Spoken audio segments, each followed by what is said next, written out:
I'm Russ Johnson, author of the Detective Pete Nazareth series. In the Kirov Wolf, we learn that the Russians tunneled under Manhattan's Upper East Side in order to plant a nuclear weapon alongside Central Park. And readers continue to ask whether that story is fact, fiction, or a combination of the two. In the novel, we find a nuclear weapon hidden in a storage container at Port Newark, where more than 1 million containers come and go every year. The plan, according to the book, was to place the weapon underground at the eastern edge of the Central Park Reservoir, which is just a short walk from this building, the Russian consulate located at East 91st Street. The Soviet Union bought this old mansion in 1975, but allowed it to stand vacant from 1979 to 1992, during which time the building began falling apart. By the time Pete Nazareth and Tara Gimbel arrive at the consulate in the Kirov Wolf, the building has been restored rather extravagantly. In fact, here's an example of what the interior of the Russian consulate looks like today.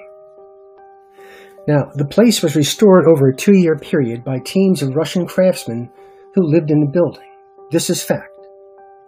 But in the novel, we learn that some of those craftsmen were, in fact, actually working on a tunnel that was supposed to run from under the consulate to a chamber under Central Park. This is speculative.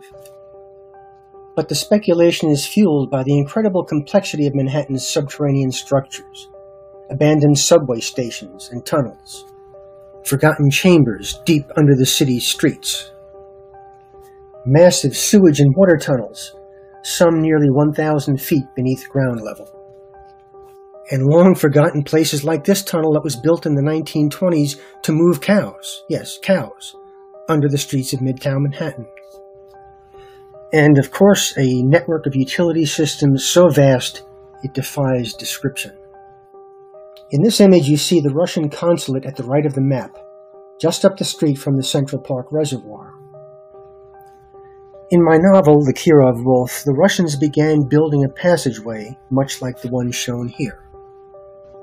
The tunnel was supposed to end in a nuclear containment chamber lined with lead bricks, and equipped with a hydraulic lift capable of raising the weapon above ground level.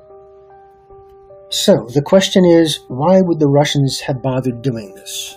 And the answer is that relations between the US and Soviet Russia were extremely contentious. There was, for example, the 1979 Soviet invasion of Afghanistan, an action the United States strongly condemned. There was a 1983 episode in which the US and the Soviet Union nearly went to war over a NATO exercise. That exercise was called Able Archer 83, and the Soviet Union thought the exercise might actually be the beginning of a nuclear attack. And in 1984, the US aircraft carrier Kitty Hawk collided with a Russian nuclear submarine, sparking yet another major controversy. Well, we didn't go to war. But if the Russians had exploded a 10-megaton device in Central Park, here's what the blast zone would have looked like. Now, here are 2 interesting facts. First, in 1987, the United States discovered that its embassy in Moscow had been bugged by the Russians. Second, toward the end of the Cold War, the United States tunneled under the Soviet embassy in Washington in order to conduct electronic surveillance. This, too, is fact. In other words, both countries had played this same dangerous game before.